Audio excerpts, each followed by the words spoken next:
pagkukumbinsi, kadalasan ng isang lalaki sa napupusuan niyang babae.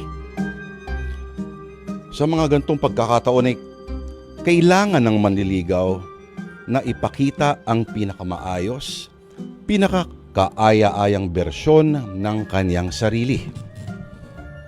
Sapat na para kumbinsihin ng maraming tao. Una, ang ginigiliw, sabay halos sa mga magulang niya at kalaunan ang kanyang buong pamilya. Pero mga kapatid, ito kadalasan ang hindi sinasabi sa ritual ng panunuyo. Kadalasan bago pa man umakyat ng bahay at ipahayag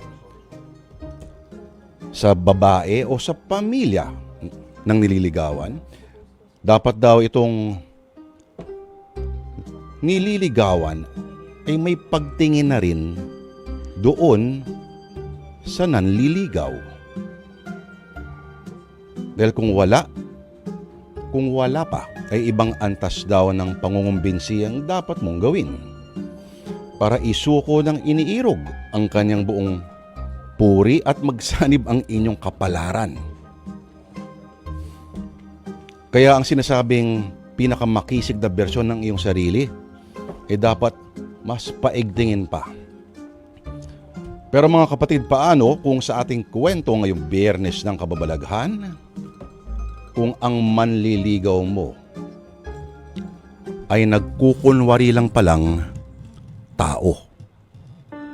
Paano kung ang nag-aalay sa iyo ng pag-ibig ay nagtatago lang pala sa likod ng isang maskara?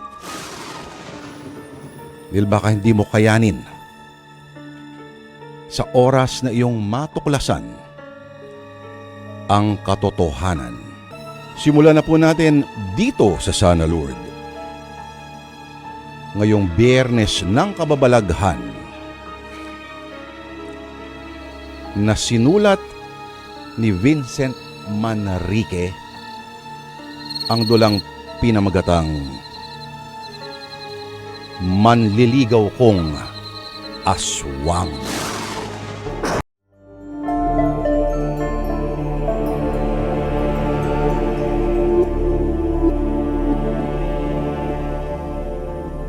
Totoo ba na nabalitaan ko dun sa tindahan sa kanto? Na nobyo mo na raw magsasakang si Erwin? Opo, Nay. Sinagot ko na siya nung 1 linggo. Bakit hindi mo sinasabi sa akin? Kung hindi ko pa nabalitaan sa mga chismosa, hindi ko pa malalaman. Sasabihin ko naman po tsumitsyempo lang. Tsaka nagmamahalan naman kami kaya wala naman po ako nakikitang problema kung maging nobyo ko man siya. Anong walang problema? Paano si Andro? Mas boto ako kay Andro na magkatuluyan kayo kaysa sa Erwin na yan. Nay, hindi ko po gusto si Andro. Si Erwin po yung mahal ko. Ano bang mahal-mahal ang pinagsasasabi mo, ha? Mapapakain ka ba ng pagmamahal na yan? Ano nga asahan mo kay Erwin magsasaka lang yan? Kay Andro, masigurado ang kinabukasan mo dahil seaman yun. Dolyar ang kinikita.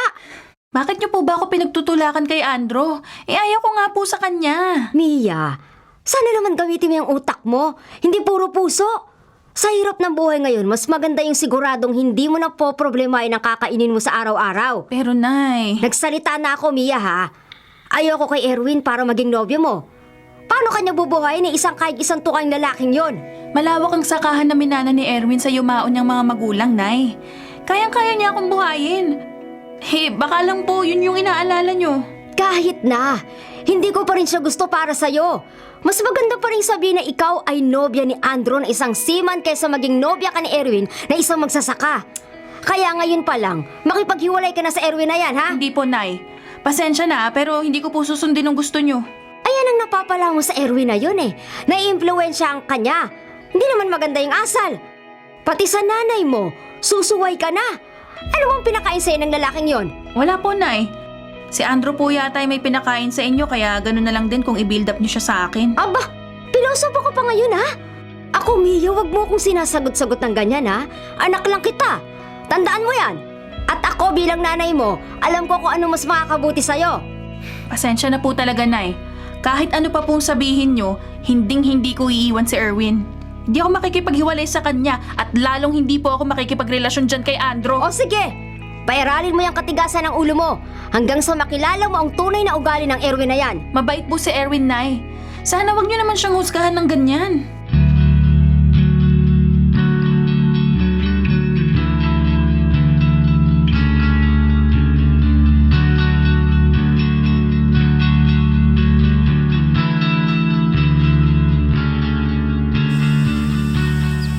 Sana hindi mo na lang sinagot ang nanay mo. Mas okay kung pinabayaan mo na lang siya sa mga opinion niya tungkol sa akin. Erwin, minamaliit ka kasi niya. Harap-harapan niyang sinasabi na mas gusto niya si Andrew para sa akin. Lalong aayaw sa akin ng nanay mo. Kasi dahil sa akin, sumasagot ka na sa kanya. Hayaan mo siya. Magugustuhan ka rin nun pagtagal. Wala naman siya magagawa kung ikaw ang nagustuhan ko at hindi yung manok niyang si Andrew. Maraming salamat, Mia. Mahal na mahal kita. Pangako, gagawin ko ang lahat para hindi ka magsisi sa pagpili mo sa akin. Aasahan ko yan, Erwin. Pagyayamanin ko ang sakahan na minana ko sa aking mga magulang. Ito ang gagamitin ko sa pagsisimula ng pagpapaunlad ng aking buhay. Ng ating buhay, Mia. Hindi ko pagdududahan yan. Alam ko naman kung gaano ka kasipag, Erwin. Tingnan mo ang mga palay. Handa na ang mga yan para anihin. Sa makalawa ay magpapaani na ako. Mabuti naman at kahit may mga dumaang bagyo dito sa lugar natin, hindi naman gaanong napinsala ang mga tanim mong palay. Yun nga rin ang ay pinagpapasalamat ko sa Diyos. Dahil kung nagkataon, masasayang ang lahat ng mga pinaghirapan ko dito sa bukid. Pinagpapala ng Diyos ang mga taong totoong nagsisikap at lumalaban ng patas sa buhay. Mabuti kang tao kaya alam kong lagi kang gagabayan ng Diyos. Mia, mag-aalasing ko na ng hapon. Baka hinahanap ka na ng nanay mo. Halika na. Ihatid na kita sa inyo. Huwag na, Erwin. Ako na lang uuwi ng mag-isa. Baka uminit na naman ang ulo ng nanay ko kapag nakitang magkasama tayo eh. Sigurado ka hindi ka na magpapahatid. Oo, sigurado. Lapit lang naman ang bahay namin eh. Umuwi ka na lang din. Magpahinga ka, ha? Sige, sabi mo eh.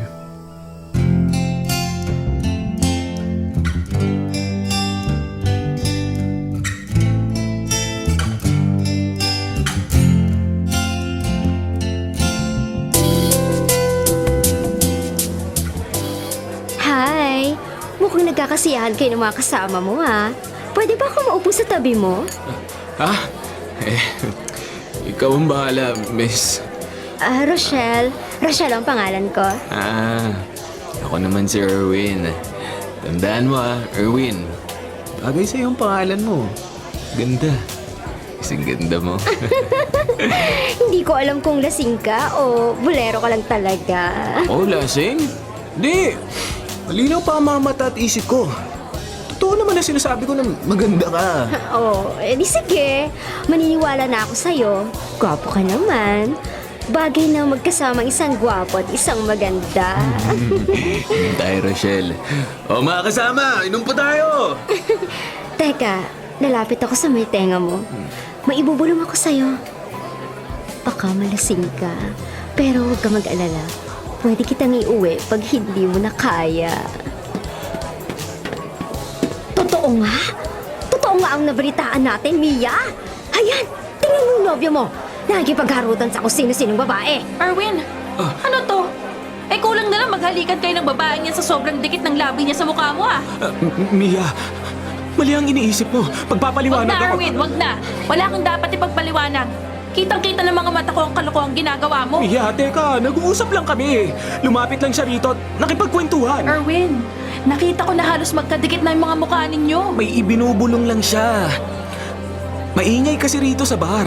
Hindi kami magkarinigan. O ano, Mia? Huwag mong sabihin sa akin na paniniwalaan mo yung lalaking yan. Hindi lang ikaw ang nakakita, ha? Huling-huli na sa akto. Tumatanggi pa. Napakakapal naman ang mukha. Mia, pag-usap tayo. Pag-usapan muna natin Wala to. na pag-uusapan, Erwin. Wala na. Simula ngayon, break na tayo.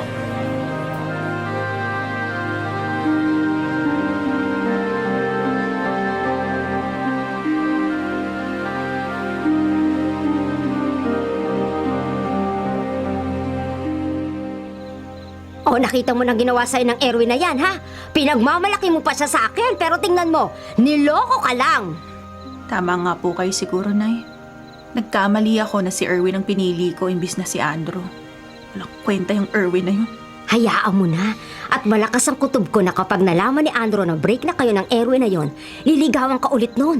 Basta siguruhin mo na hindi mo na babalikan ng Erwin na yon, ha? Opo, Nay. Hinding-hindi ko na babalikan si Erwin. Mabuti na nagkakaintindihan tayo, Mia. Kailangan si Andrew ang mapangasawa mo. Si Andrew lang, hindi pwedeng iba.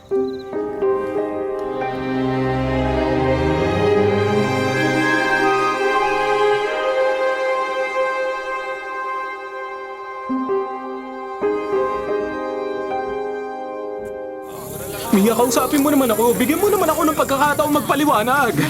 Umalis ka sa dinadaanan ko, Erwin, ha? Huwag kang gumawa ng eksena dito sa palengke. Wala naman akong ginagawang masama. Nag-uusap lang kami ni Rochelle. Hindi ko nga alam kung nasaan na siya. Pagkatapos na nangyari sa bar kagabi, bigla na lang siya nawala. Hindi ko talaga kilala yun. Kagabi lang, nung lumapit siya sa mesa namin. Kahit ano pang paliwanag ang gawin mo, Erwin, wala na. Tapos na eh. Kaya pwede ba? Umalis ka na sa dadaanan ko. Mia, mahal kita. Alam mo yun. Bakit naman dahil lang sa nakita mo akong may kausap na ibang babae, ay masisira na kagad ang relasyon natin? Sira na yung tiwala ko sa'yo, Erwin. Kaya please lang. Namamalengke pa ako. Ayoko nang bubuntot-buntot ka pa sa akin.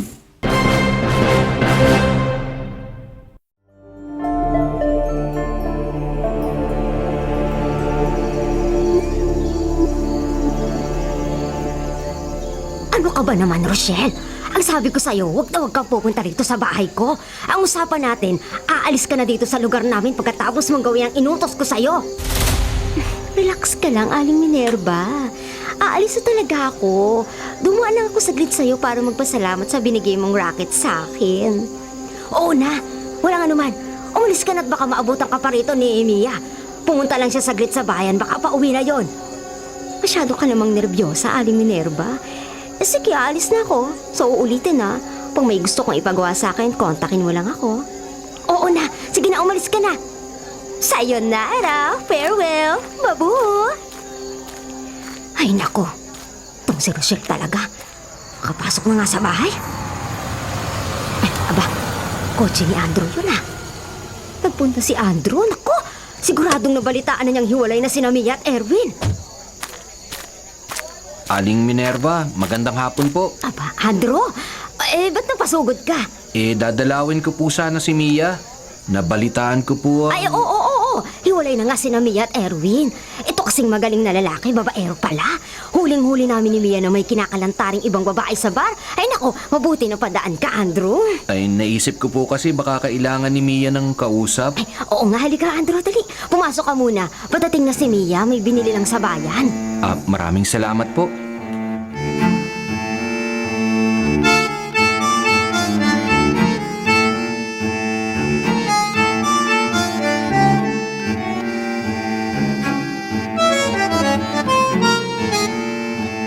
Mabuti dumating ka na, Mia. May bisita ka.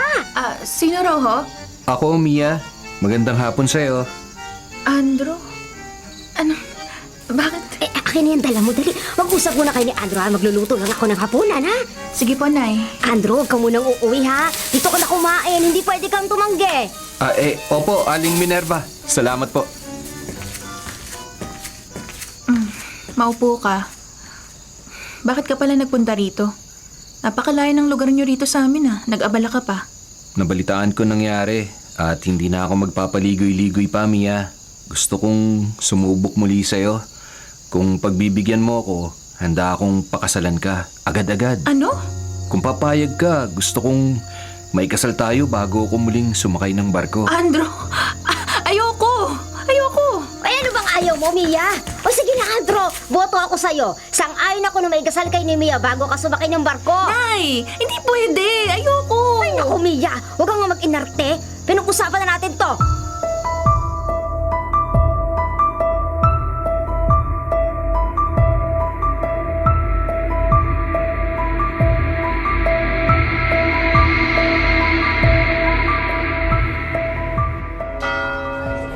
Ay, napakasaya ko na kasal na kayo ngayon ni Mia, Andrew. Yun lang naman ang tanging gusto ko, maging mag-asawa kayo. Paano yan, Nay? Doon na kami titira sa bahay ko. Kaso doon pa yun sa kabilang bayan. Okay lang po ba sa inyo na mawalay kay Mia? Ay, naku masasanay din naman ako, Andrew. May isa pa naman akong anak, si Jason.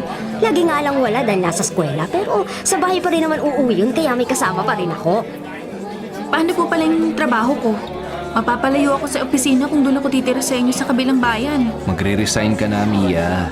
Ako nang bahalang bumuhay sa iyo at sa mga magiging anak natin. Ay, naku, napakaswerte talaga ng anak ko sa'yo, Andrew. Congrats, Kuya Andro. Ate Mia. Salamat, Jason. Nay, aalis na raw yung sasakyan na maghatid sa atin sa reception. Ikaw na lang po ang hinihintay. Ay, ganun ba eh? Andrew, Mia, sumunod na rin kayo, ha?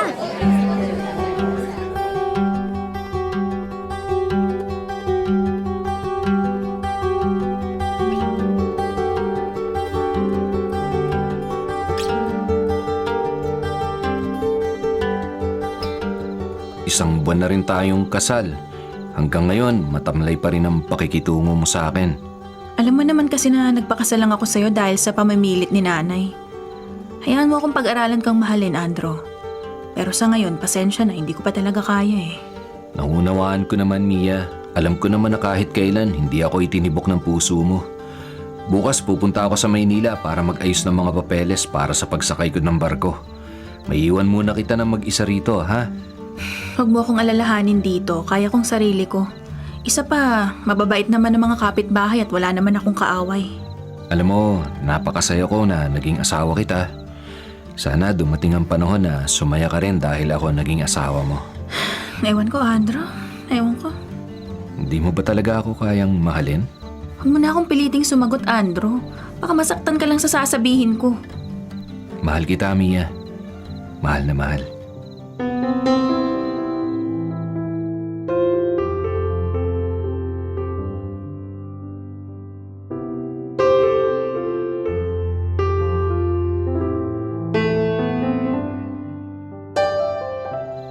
Mia, maaari ba tayong magsiping ngayong gabi? Namimiss ko nang makasiping ka eh. Matagal na rin yung huli. Ayoko, Andrew. Wala ako sa mood. Pupunta ako na Maynila bukas. Baka matagalan ako ron. Alam mo naman, matagal ang prosesong yun at mas mabuti na nandun ako kaysa naman uuwi dito tapos babalik ulit doon. At dahil magtatagal ako doon, lalong mamimiss kita. Sana pagbigyan mo ako ngayong gabi kahit isang beses lang. Huwag ka na ngang makulit, Andrew. Sinabi ko na ngang ayoko, di ba? Ayoko! Ayoko! Mia, asawa mo ako. Bakit ba kasi ang kulit mo? Eh, ayoko nga! Tulog na nga lang.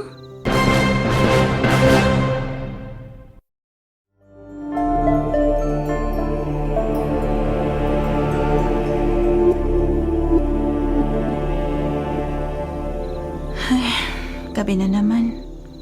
Nakakainip din pala kapag mag-isa lang sa bahay. Bagot na ako. Parang gusto kong bumalik na lang sa trabaho ko sa opisina. Mailak na nga lang ang mga pinto at maisara na mga bintana para doon na lang ako sa kwarto. Naantok na rin naman ako eh. Mabuti na rin na makapagpahinga ng maaga. Ayan, papunta na ako sa kwarto. Huh? Ano yun? Parang pagaspas ng pakpak. Pero ang lakas naman ng pagaspas na yun. Diyos ko, anong tunog na yun? Huni ba yun ang ibon na pumapagaspas ang pakpak kanina? Nakakatakot. Kailangan makapasok na ako sa kwarto. Natatakot ako, parang napakalaki ng ibon na yun. At ang huni niya talagang nakakatakot. Ayan, nasa kwarto na ako. Isasara ko na rin ang pinto. Nakakatakot. Bigla akong kinabahan na hindi ko maintindihan. Saan ba kasi galing ang ibon na yun at bakit ganun ang huni noon? Diyos ko. Ayan na naman siya.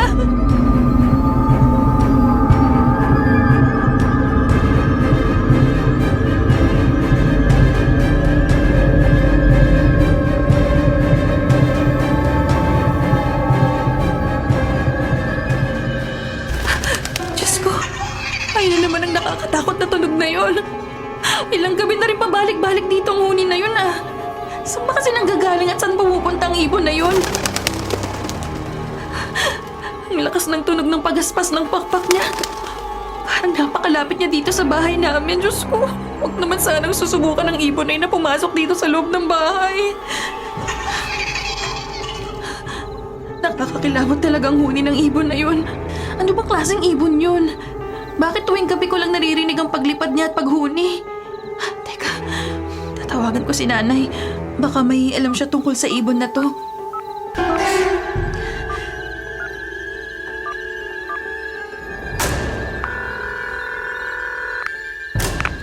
Hello? Nay? Oh, bakit ka napatawag gabing-gabi na? May itatanong lang po ako. Kasi may narinig akong pagaspas ng parang isang malaking ibon na umaaligid dito sa bahay. Tapos humuhuni rin ng parang katunog ng tiktik. Ay, tik-tik baka mo. Ay, Diyos ko. Buntis ka ba, Mia? Ano? Bakit niyo po naitanong kung buntis ako? Ano pong koneksyon nun sa tiktik? Sabi kasi, buntis daw madalas sa target ng mga tik-tik. Hindi po ako buntis, Nay. Basta mag-iingat ka dyan, ha? At bukas sa bukas pumunta ka sa albularyo at humingi ka ng tulong sa kanya. Hindi nga po ako buntis, Nay. Ay, naku, basta. Pumunta ka sa albularyo bukas.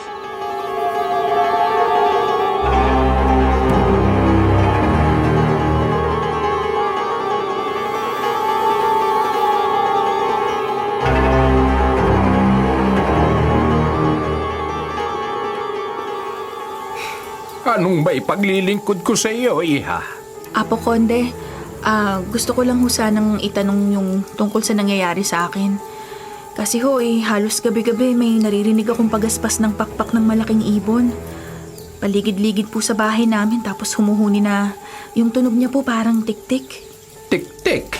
May tik-tik na nagkakagusto sa iyo. Ano po ba yung tik-tik, Apo Konde? Ang tik-tik ay isang uri ng nilalang na kaugnay ng mga aswang. Mga nilalang na may kakayahang mag-anyo ng iba't ibang hugis at kilala sa kanilang kakilakilabot na kakayahan at nakakatakot na anyo. Ang tik-tik ay karaniwang nag-aanyong paniki o kaya naman ay ibon na gumagawa ng tik-tik na ingay. Pero bakit niyo po nasabing nagkakagusto sa akin yung tik-tik na yun? Dahil yun ang totoo. Yun ang nakikita ko. Ano po bang dapat kong gawin, Apo Konde? Ayoko magkaroon ng manliligaw na aswang. Hindi ako pwedeng ligawan ng tik-tik. Ay, teka, may ibibigay ako sa iyo. Heto, kunin mo itong buntot ng pagi. Ang hagupit nito ay sapat na para masaktan ng tik-tik at tuluyang umalis sa bahay mo. Hindi ka malalapitan ng tik-tik habang hawak mo ang buntot ng pagi na ito. Heto, kunin mo. Bigay ko lang yan sa iyo. Maraming salamat po. Tatawagan ko lang po saglit ang asawa ko.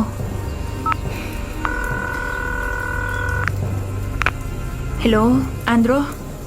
Bakit? May problema ba? Nandito ako sa kubo ni Apo Konde. Apo Konde? Yung albularyo? Bakit? Ano nangyari sa'yo? May umaaligid kasing malaking ibon sa bahay tuwing gabi. Tapos humuhuni na ang tunog niya, tik-tik. Sabi ni Apo Konde may aswang daw na nagkakagusto sa akin. Naniwala ka naman. 2024 na, Mia. Hanggang ngayon ba nagpapapaniwala ka pa rin sa mga aswang? Sa mga tik-tik na yan? Wala namang mawawala kung makikinig ako sa payo ni Apo Konde. Kaligtasan ko rin naman ang poprotektahan ko kung sakali. Ikaw ang bahala. Basta ang masasabi ko lang sa'yo, huwag kang maniwala sa kanya. Hindi lahat ng sasabihin ng ibang tao sa'yo dapat mong paniwalaan.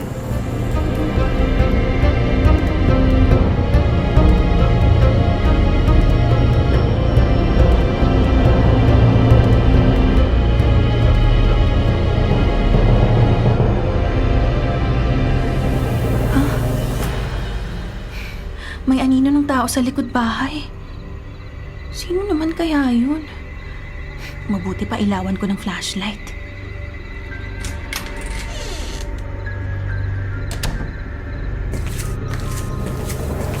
Dito lang ako pupwesto sa may bintana.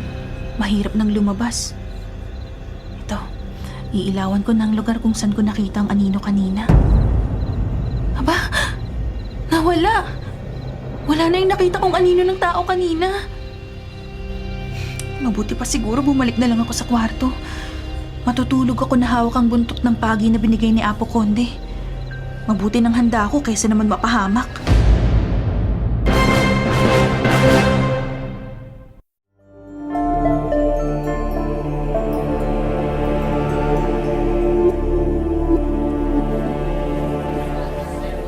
Saan na nga ba dito yung bilihan ng bumbilya? Napundi kasi yung bumbilya sa banyo kaya kailangan ko nang bumili ng kapalit. Teka, parang may sumusunod sa akin ah. Baka ito yung lalaking umahabol ng tingin sa akin dati. Teka nga, lilingunin ko lang kung sino nasa likuran ko. Ah!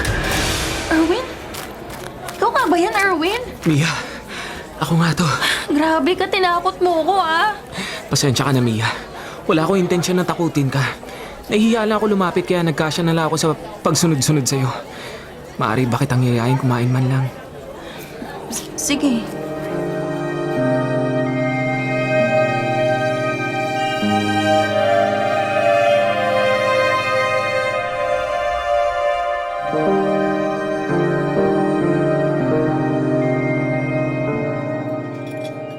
Kumain ka lang ha. Magpakabusog ka. Bakit ka napadpad dito sa bayan namin? Medyo malayo rin kung dadayuhin to May tinignan lang akong sakahan malapit dito. Binibenta sa akin. Sabi ko titingnan ko muna para alam ko kung maganda ang lokasyon. Di mo na itatanong. Gumanda na ang kita ko sa pagsasaka. Nakapag-guest pa nga ako sa isang agri-channel. Wow, congrats big time ka na pala ngayon. Alam mo bang hanggang ngayon, gusto ko pa rin mag-sorry sa'yo? Kalimutan mo na yun, Erwin. Napatawad na kita kung ano man yung nangyari nun. Baka sadyang hindi tayo para sa isa't isa at nangyari yon para magising tayo sa katotohanan. Pero, Oh, tama na. Kumain na lang tayo. Wala na munang ungkatan ng nakaraan, pwede ba?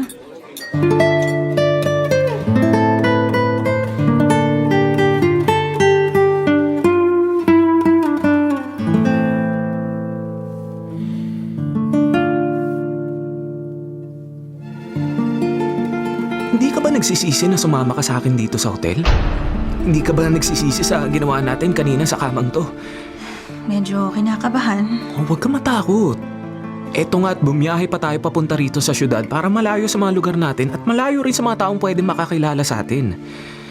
Ewan ko, pero gusto ko lang maging tapat sa sarili ko Anong ibig mong sabihin, Mia? Hanggang ngayon kasi, Erwin, ikaw pa rin talaga yung mahal ko. Mahal na mahal pa rin kita.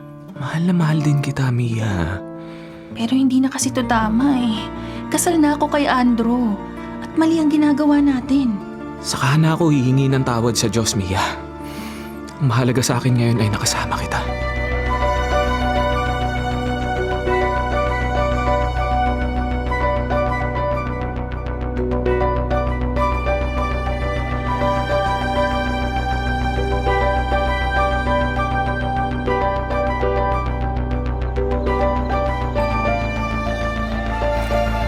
Ginabi na ako ng ube. Ayun na naman yung anino ng lalaki. Yun din ba yung aninong nakita ko dati? Kailangan makapasok ako agad sa loob ng bahay. Kailangan mailak ko ng pinto. Ang anino, pumapasok siya dito sa loob ng bahay. At sa bintana siya dumadaan. Nakalimutan ko palang isara ang bintana kanina nung umalis ako. Diyos ko. Diyos ko, papalapit sa akin ang anino. Hindi ko makita ang mukha niya pero ang tattoo sa braso niya, tandang-tanda ako. Hindi ako maaaring magkamali. Siya ang lalaking madalas na nakikita kong sumusunod ang tingin sa akin kapag naglalakad ako sa labas ng bahay. Sigurado ako siya yun. May hawak ang kutsilyo. Hindi ka aswang. Hindi ka aswang. Masamang tao ka. Masama. Hindi talaga ako aswang. Oo, masamang tao ko. Magnanakaw ako. At nagpunta ako rito para kunin ang pera at mga alahas sa bahay na ito. Sean, ituro mo kung nasaan ang pera at mga alahas. Kung ayaw mong patayin kita. Huwag. Huwag mong itutok sa akin ang kutsilyo. Huwag mo ko sasaktan. Ibibigay ko ang pera at mga alahas na gusto mo. Nasaan? Andun sa kwarto. Halika. Madali ka naman palang kausap Akala ko mahirapan ako sa'yo. Kunin mo na lahat ng gusto mo basta wag mo lang ako sasaktan.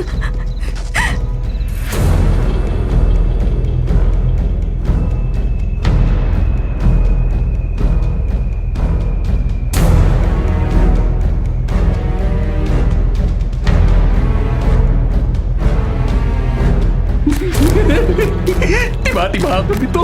Ang daming pera at mga alahas na nakuha ko. Magtatago muna ako ng ilang araw. Kahit naman ilang buwan, sobra-sobra pang paggastos ko to mga nakulimbat ko.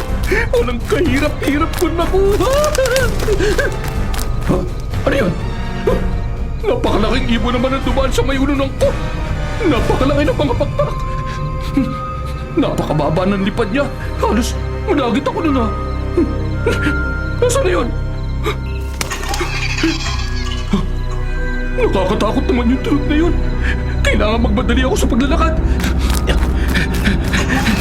Kailangan magmadali ako makauwi. Kailangan! Ah! Huwag kang lalapit sa akin! Huwag kang lalapit sa akin! Wag! Wag! Wag!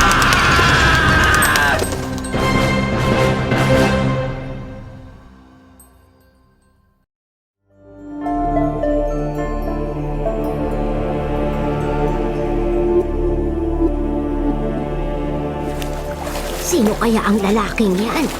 Alam ko hindi yan taga rito. Nakakatakot naman ang ginawa sa kanya. Ang dami niyang kalmot at tuwing nakuwak ang tiyan. Nagkalat ang mga lamang loob niya. Ay, naku, napaka-brutal. Hindi ako maaaring magkamali. Siya ang lalaking pumasok kagabi sa bahay. Ayan, ang tattoo sa braso niya. Yan ang ebidensya. Sino kaya ang may gawa niyan? Napakahalang ang kaluluwa ng gumawa niyan sa kanya.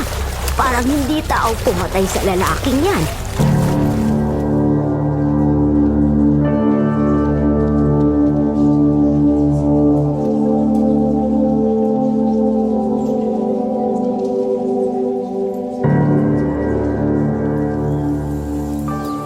Ano ang may paglilingkod ko sa iyo ngayon? Apo Konde, hindi po totoo ang sinabi niyo sa akin nung nagpunta ako rito.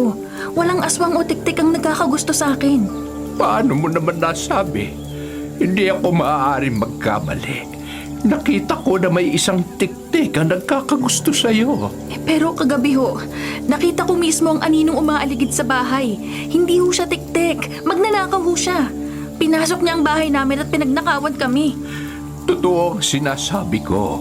Hanggang sa mga oras na ito, nakikita ko pa rin na may isang tiktik na nagkakagusto sa iyo. Sino naman ho? Eto, dalhin mo ang isa pang pangontrang ito. Yan ay isang bitag na gawa sa sanga ng halamang makabuhay. Ilagay mo yan sa posibleng daanan ng tiktik para mahuli mo siya. Apo Konde, Alam kong hindi ka naniniwala sa sinasabi ko. hindi naman ho sa ganon. Wala namang mawawala kung gagawin mo ang sinabi ko sa'yo. Sige ho, Apo Konde. Dadalhin ko po ang bitag na ito.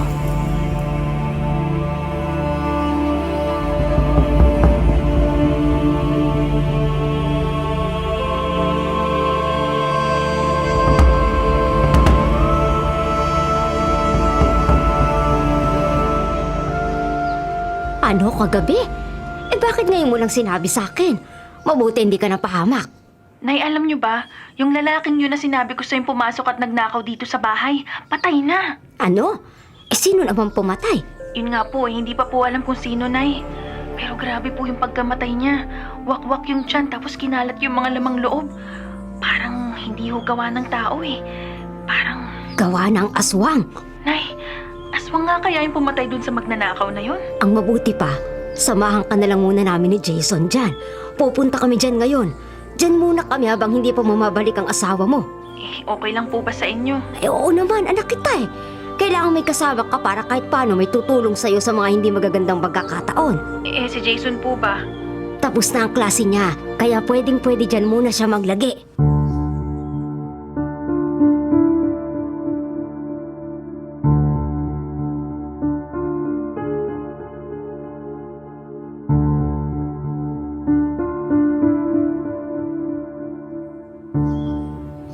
Sabi ni Apo Konde, ilagay ko raw tong pangontra sa tiktik sa lugar na pwedeng pagdaanan nito. Isa naman kaya? Mamaya na nga lang. Ang mabuti pa, tawagan ko muna si Andro para masabi ko sa kanya na dito muna si nanay.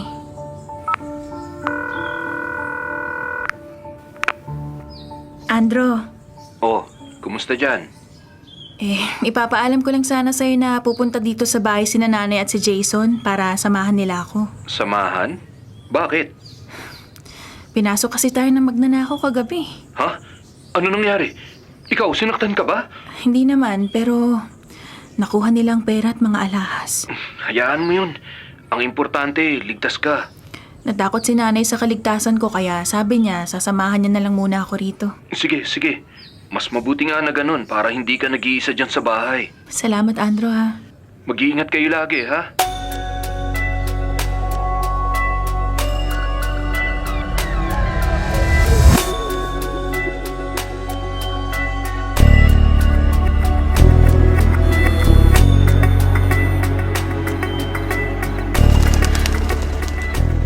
Nariyan na naman ang tik-tik. Pero bakit napakaaga naman yata? Alas 7 pa lang ng gabi, Teka, kukunin ko ang buntot ng pagi at ang bitag na gawa sa sanga ng halamang makabuhay.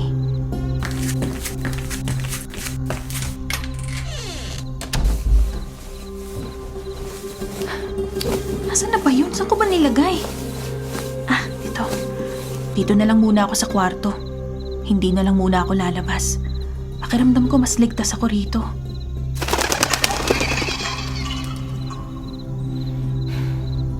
Parang umiikot-ikot lang siya sa paligid ng bahay, Ano ba kasing kailangan nito?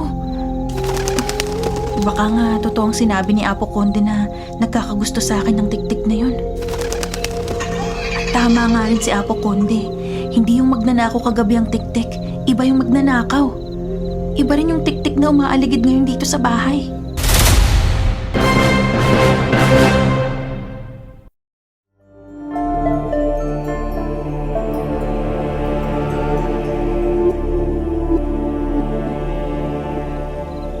Kailangan mailagay ko ng bitag sa pwedeng pagdaanan ng tiktik.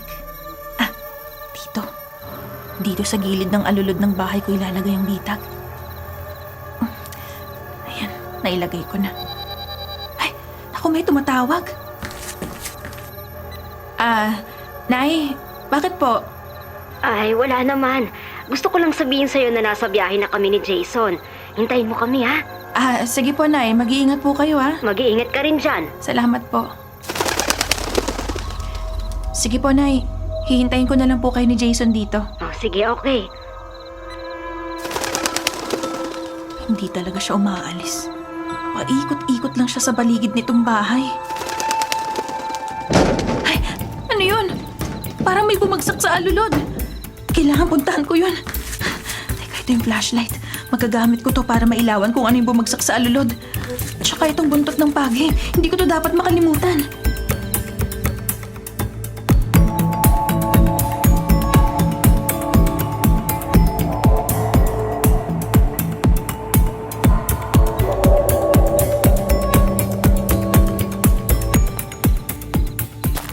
Saan kaya dito yung bumagsak? Iniilawan ko na yung paligid hindi ko pa rin makita. Ay, teka.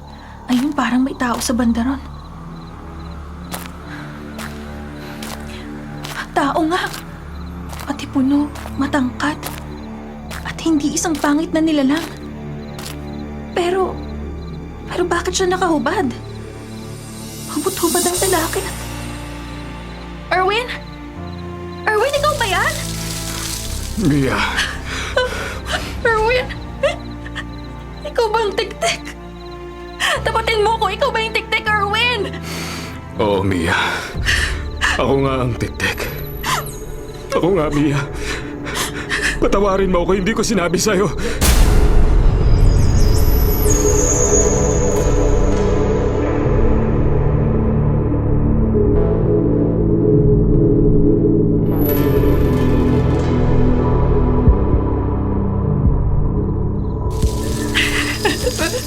Anong nangyari, Erwin? Bakit? Paano ka naging tiktik? Nasa lahi namin ang pagiging tiktik, Mia. Nang mamatay ang mga magulang ko, isa to sa mga ipinamana nila sa akin. Hindi ko naman kayang tanggihan ng mga magulang ko dahil nasa dugo ko na ang pagiging isang aswang.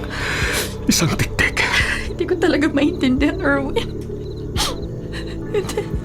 Pumunta ako rito para sana ibalik ko sa'yo ang mga to. Kunin mo. Pera't mga alahas. Yan ang pera't mga alahas na kinuha sa akin na magnanakaw. Oo, Mia. Kung ganon, ikaw ang pumatay dun sa magnanakaw? Ako nga. Hindi ko kailanman hahayaang gawan ka ng hindi maganda ng kahit na sino pa. Kaya nang lumabas na ng bahay niyo ang magnanakaw ay sinundan ko siya at pinatay. Bumalik din ako para bantayan ka. Dahil baka may iba pang nagbabalak na gawan ka ng masama.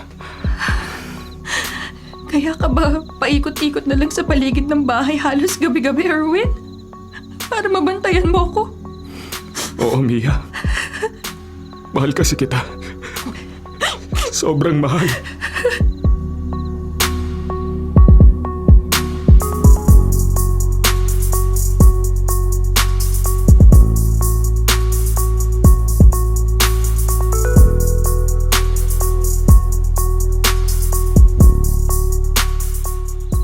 Pakawalan mo ako, Mia.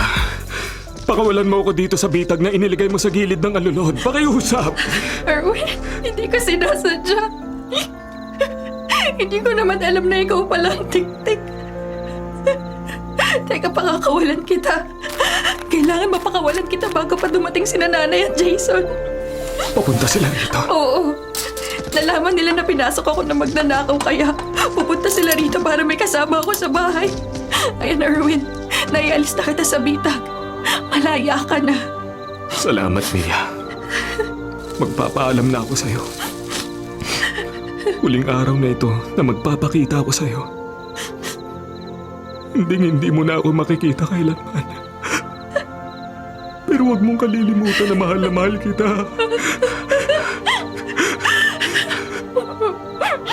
Mahal din kita, Erwin. Mia. Paalam sa'yo. Nagpalit ng anyo si Erwin. Nagiging ibon na siya. Lumipad na siya. Paalam, Erwin. Paalam.